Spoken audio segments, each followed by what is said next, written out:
Hey everyone, how are you doing today? This is Hillary, the marketing mom. Today I'm doing a really short video because this is something that I saw inside of one of our social media manager groups that spoke specifically about open and closed social media networks.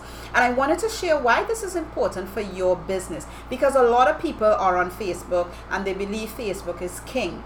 But when it comes to social media, and as social media managers, we understand this, that each network has its pros and its cons. So today I want to be talking a little bit about that from the perspective of the open and closed network concept and how it affects your engagement, how it affects your ability to follow people, for them follow back, and build audiences. All right, because we've talked about, a lot of the fundamentals of social media is the first thing is you want to grow your audience. Okay, and there are going to be different ways that you can grow your audience depending on whether you are on an open network or on a closed network. All right, so if you want to learn more about how to work with me, you can visit hillarydefreitas.com. all right, join my newsletter, or you can just send me a quick message on my Facebook page, right, or leave a comment underneath this video. All right, so let's get started. First of all, the concept of open closed networks. Now, I guess subconsciously as a social media manager,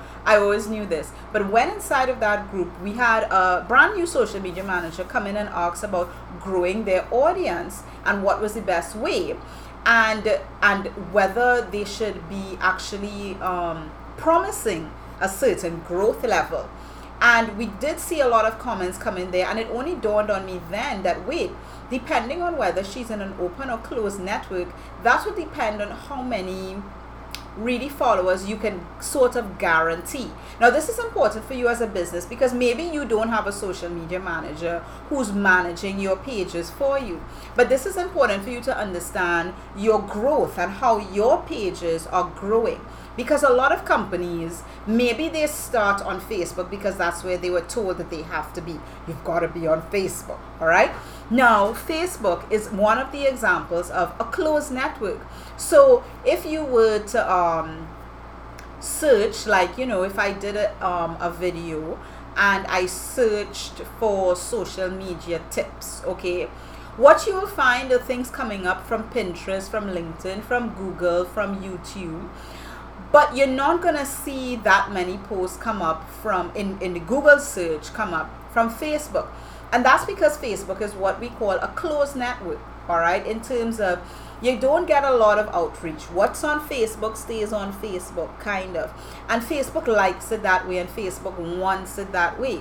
Okay, but then if you look at open networks, or what we call search networks, like Pinterest, like YouTube, all right, and your content is there, then you're talking about more of an open network because they're open for search. Okay, now if you're open for search, it also means that you're open for follow back. Okay, so when it comes to the growth of your channel, whatever it may be, your business page or whatever, you're going to see much faster growth using different tools like follow back, using hashtags, adding people to your network, those type of things. You're going to see a lot faster growth on open networks than you're going to see on closed networks.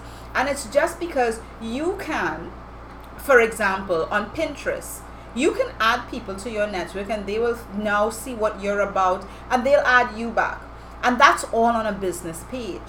But on Facebook, that dynamic doesn't necessarily happen. All right, you could try it and you could work at it. But that dynamic doesn't happen when it comes to the businesses. And it doesn't even always happen when it comes to personal, because somebody has to accept your friend request. Okay, and most times now we've gotten to the point on Facebook where, yes, I may look and see how many mutual friends we have, but if I only have 2 or 3 mutual friends, I'm like, I probably have never met you, therefore I don't want to add you. I'll probably tell you, go follow me on my fan page. So on Facebook, the Facebook network, you'll have a lot of followers, but not a lot of connections.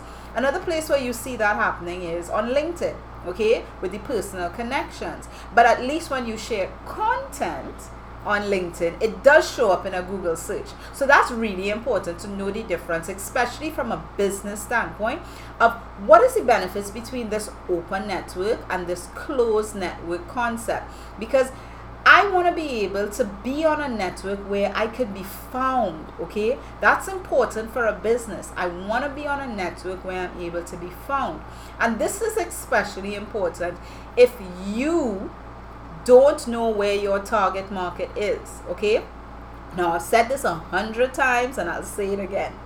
If you know where your target market is, that's the channel you want to play on. Okay, now yes, you disperse content everywhere, but the channel that you want to be doing your engagement stuff and your follows and all of that is definitely on the channel where your market is. Now don't assume your market is all on Facebook. All right, I've seen that problem happen many times where companies, they jump on Facebook and all of that, and they're not getting any traction because they haven't figured out really where is my target market. All right, now there's a program that I'm involved with that they do a really good job of helping you hone who's your target market. Okay, and I'll share that link in the description of this video after. All right, because that, I wasn't thinking of that, but it just popped into my mind. But it really does help you understand where's your target market, and then that helps you define where you should be in terms of social media as a business. Should I be on Facebook, Instagram, LinkedIn, YouTube, Pinterest? All right, so just wanted to come in here and share that quick concept with you because it does impact your growth, your engagement, and then also your ability to generate leads and sales in the long run. Okay, your ability to, well, not necessarily ability to develop the authority, but you develop the authority because your market is on the channel that you are on sharing the content. Okay, if that made any sense. I just kind of almost, I wrap myself around the whole my principles. Anyway, so that being said, I will see you in the next video. Again, if you want to reach out to me, go to HillaryDeFreitas.com, join my newsletter, or you can just send me a message through Facebook Messenger. All right, have a great day. Talk to you soon. Bye.